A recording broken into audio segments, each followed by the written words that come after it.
found MTA workers are putting so many extra hours on the clock that the MTA spent $418 million on overtime last year. This as a past fare hike this weekend, and the agency keeps saying it needs more money. Here's CBS 2's political reporter, Marcia Kramer. It's a black eye for the MTA. Transit expert Nicole Gelinas with a terse assessment of the MTA's payroll largesse and a study by the Empire Center that shows some transit workers living higher off the hog than Transit Authority President Andy Byford. Think about it. Byford's pay to run the entire bus and subway operation is $325,600,000. One subway maintenance supervisor beat him by more than $50,000, taking him over $379,000.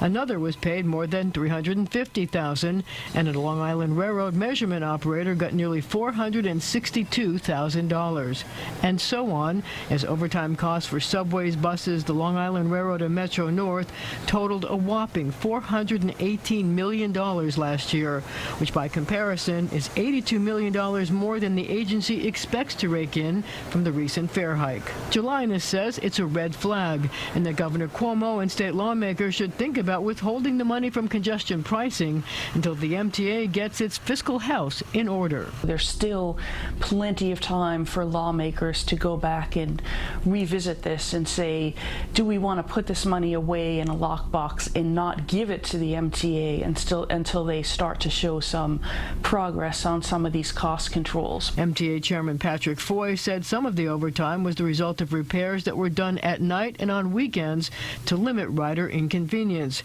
Repairs that have improved service. Nevertheless, he said the MTA recently hired an outside consultant to help the agency find $500 million in savings by the end of next year. We're committed to reducing expenses at the MTA across the board, and we can and must do better. How do riders who were just asked to shell out more to take mass transit feel about the overtime bill? I'm not too sure if it's justified or not. I think the Transit Authority is the biggest bunch of incompetents. They don't know how to operate a train system. They don't know how to spend their money. It's crazy. I mean, the trains aren't doing good. The subways need to be fixed. I'm pleased with the service. So much mismanagement. Money that we don't even know where it's going. And it's sad. It's sad. They should be accountable for what they spend. Well, meanwhile, Transport Workers Union President Tony Utano defends the overtime tab, saying it's not a gift. It's time spent away from families working under sometimes hazardous conditions. The union contract is up next month. Nicole Gelinas says the MTA should hold the line on raises, but MTA Chair Patrick Foy says he won't negotiate in the media.